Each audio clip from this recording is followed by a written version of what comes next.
ಒಂದು fat loss journey ಅಂತ start ಮಾಡಿದಾಗ ಎಷ್ಟಿದ್ರಿ weight? ವೆಯ್ಟ್ ನಾನು ಆಕ್ಚುಲಿ ಆಲ್ಮೋಸ್ಟ್ 80 ಹತ್ರ ಇದ್ದೆ. ಸೊ ಇವಾಗ ಎಷ್ಟೈತ್ರಿ ರೀಸೆಂಟ್ ಆಗಿ?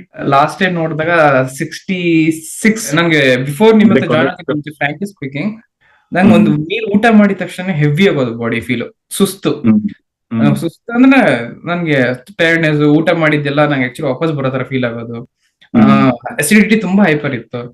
ಆಮೇಲೆ ತುಂಬಾ ಟೈರ್ಡ್ನೆಸ್ ಫೀಲ್ ಆಗೋದು. 5-6 ಸ್ಪೂನ್ಸ್ ಊಟ ಮಾಡಿ ಬಂದ್ರು ಹೆವಿ ಫೀಲ್ ಆಗೋದು, ತುಂಬಾ ಕಷ್ಟ ಆಗೋದು.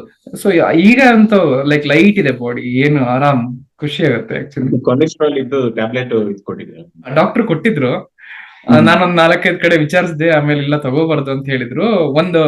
ಆಕ್ಚುಲಿ 3 months ಮಾಡು ಅಂತ ಹೇಳಿದ್ರು. ನಾನು 1 month ಮಾತ್ರ ತಗೊಂಡಿದ್ದೆ ಕರೆಕ್ಟ್ ಆಗಿ. ಆಮೇಲೆ ಅದಾದ್ಮೇಲೆ ನಿಮ್ದೆಲ್ಲ ವಿಡಿಯೋಸ್ ಎಲ್ಲ ನೋಡ್ತಾ ಇದ್ನಲ್ಲ, ಸೊ ನಂಗೆ ಕೆಲವರು ಅಂದ್ರೆ ಇನ್ನೊಬ್ರನ್ನೆಲ್ಲ ಚೆಕ್ ಮಾಡಿದಾಗೆಲ್ಲ ತಗೋಬಾರ್ದು ಕೊಲೆಸ್ಟ್ರಾಲ್ ಆಗಲ್ಲ ಅಂತ ಹೇಳಿದಾಗ ನಿಮ್ನ ತಗೊಂಡು ಸ್ಟಾಪ್ ಮಾಡಿ ಇವಾಗ ಎಲ್ಲ ಆವರೇಜ್ ಇದೆ, ಎಲ್ಲ ನಾರ್ಮಲ್ ಬಂದಿದೆ. ಕೊಲೆಸ್ಟ್ರಾಲ್ ಬಂದು 200, LDL ಬಂದು 223. ಆಕ್ಚುಲಿ 400 ಇತ್ತು ಫಸ್ಟ್ ಟೈಮ್ ಮಾಡಿದಾಗ. ನಿಮ್ಮ ಹತ್ರ ಬಂದಾಗ ಆಲ್ಮೋಸ್ಟ್ ಲೈಕ್ ಅದೇ 300 ಒಳಗೆ ಇತ್ತು.